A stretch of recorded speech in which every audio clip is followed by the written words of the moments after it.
are in Eruvin, Perek Chet, Mishnah Yud.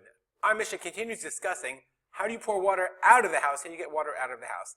And just remember that in the last Mishnah, we talked about the idea that if you had a chatzer that's smaller than 4 square amot, then the only way you could get water out, let's go back to our picture there, the last one, is if it was too small, you had to make a small indentation. You had to make an uka. You had to make a small indentation. So our Mishnah continues in that light.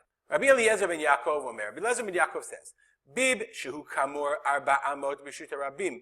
Bib is a charitz. Okay, it's a ditch that's made shikelchu mayim sheshovchin b'chatzer. It's a drainage ditch. Okay, v'hu kamur, but it is covered. So bib in a drainage ditch that's kamur, that's covered. Arba amot b'shuta rabim. If it's dug 4 amot b'shuta rabim, shovchin l'tocho mayim b'Shabbat. Then you can pour water directly into this covered ditch on Shabbat. Bechachamim say, afilu gag o chatzer me'ama. If you have a roof with a drainage ditch or a chatzer with a ditch that's even 100 amot long, lo yishpoch al pi habib. Don't pour directly into the ditch itself. Why? Because it's like you're pouring because it's going to drain into Rishut Rabim. So it's like you're pouring into Rishut Rabim. Aval shofech migag legag. We're going to see there's a different girsa here. But you pour from roof to roof. Literally what it means is you pour into from the gag and then it drains into the ditch. And the water drains into the ditch. Let's read the Bar Tanur and then I'll show you a picture. Okay, the Mishnah says you're allowed to pour if it's covered. Why? Okay, the water becomes absorbed there, and they don't go into Rishut Rabim. So this is our bib. This is our bib that was 4 amot. Here we are. That went 4 amot into the Rishut Rabim. Okay, the water is absorbed in the bib, and it doesn't go out actually into the Rishut Rabim itself. It just stays there because it's covered. It's 4 amot long. Okay, but one second. The Chachamim say even if it's a gag or chatzer, lo yishpoch al pi habib. Why should you pour it onto the bib?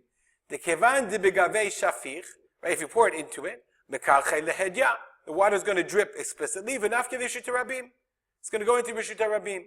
V'haro'eh omer, somebody sees him, says, sheshafcham samuch liyitziato l'Rishut Rabim. They'll say that he poured it directly into Rishut Rabim.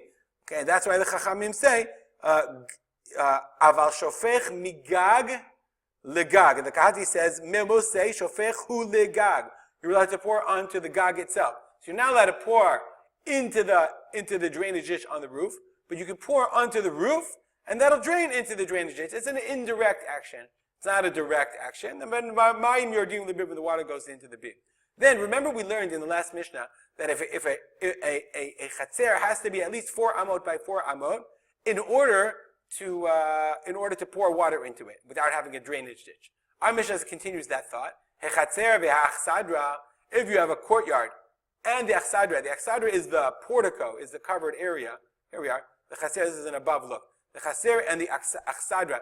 He says to look at picture number 62 in this picture. With the magic of cutting, I've I've skipped the scrolling. Yeah, this is the achsadra. We've seen this before. The achsadra is the covered area, like not the gazebo, but the covered area in front of the house. So the Mishnah says that the chatzer and the achsadra mitztarfin la'arba amot. That total area, you can include the covered area if you have a small chatzer in the area of arba amot, and then you can pour water directly into the chatzer. That's enough. We'll stop here. As always, if you have any comments or questions, you can email me at arspolter@gmail.com. And we'll dedicate a learning to the memory of my father, Rav Simcha ben Yitzchak Kalman. Have a great day.